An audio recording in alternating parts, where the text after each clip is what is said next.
I thought, number one, I thought got to a fast start and, really some key turnovers, and we were able to build off that and able to, really get out to a solid lead and, a position we haven't been in, and so even at halftime, we just kept talking about process, play one play at a time, and we know we've seen the landscape of college football and how things can turn. Even in the second half, and there's teams that have come back from 23 points this year and won games in the fourth quarter. So really just stayed on the gas, and I thought the offense came on the second half. I think they had a 10-play drive to start the second half, and it took 8 minutes off the clock. So right then, like the possessions are going to be limited for them, and we were able to really just control the clock in the second half and put the game away. So just really proud of the players, and they haven't felt that. Some of these guys just been here for 2 years, and just to get that win against a very good opponent, a lot of respect for Villanova. This year, there's a great football team, and throughout the history of their program. Just to come out and play a complete game, really nice job with ball security. We had the one turnover, but these guys really did a tremendous job and are continuing to grow and get better. Carter, the touchdown pass to Joe on that first drive seemed to set the tone today. I think you ended up 16 for 18. What did you see out there that was working to move the ball? Well, going into it, we knew the challenge we had ahead of us. Like Coach Stevens said, they're a really good football team.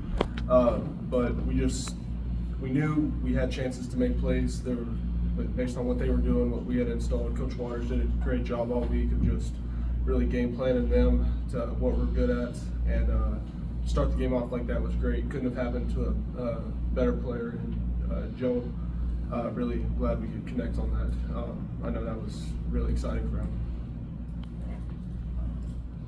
Xavier, this team came in averaging just over 200 yards a game on the ground. What was the key to stopping that run game so they had to pass and you get to pin your ears back and just get after it? The guys had 6 sacks today. Well, yeah, key emphasis was basically stop the run and get after the quarterback all week. Like, our preparation led to that. Coach Stevens and the other coaches harped on it, and keep the quarterback in that pocket, and then everything else is going to follow through. So, we executed well on both sides and from the top down on the defense. Anything after that? Yeah. It was.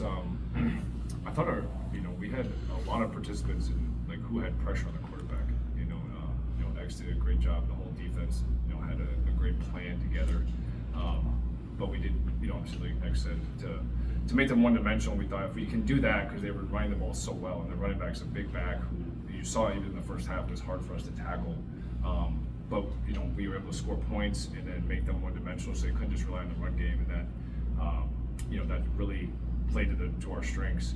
Because I think we got some really good pass rushers. Guys that are just continuing to get better.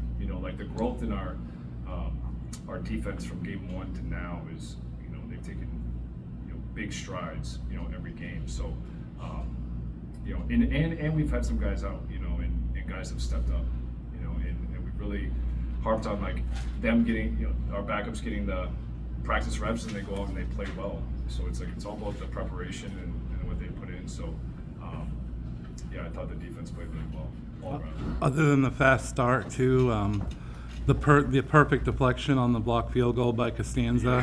Yeah. Perfect deflection. When that happened, it looked to take all the air out of Villanova. Jamari, right? We took that back. Jamari? It was Devin. Yeah, I couldn't even see from the other side. But the perfect deflection off that, yeah, when Villanova was trying to get some points to at least gain some momentum. Yeah, Devin blocked the field goal last week. Then he got one this week where he was able to scoop it. And that was something we had made a point of last week, because we did block it last week, but we weren't up in the depth of the holder at the corner position. So, just a huge play. Yeah. Carter, you talked during the week about last week being an aberration. That's not how you play. How much extra motivation was there for you in a game like this, coming off probably your worst game? One thing that I learned quickly here and that I really appreciate is Coach Stevens, just his dedication to process. Every single week, you look at the tape, and then after that, you move on. And that was the whole message this week, was just every game is its own story, and yes, I didn't play well last week, but that has no correlation to this game.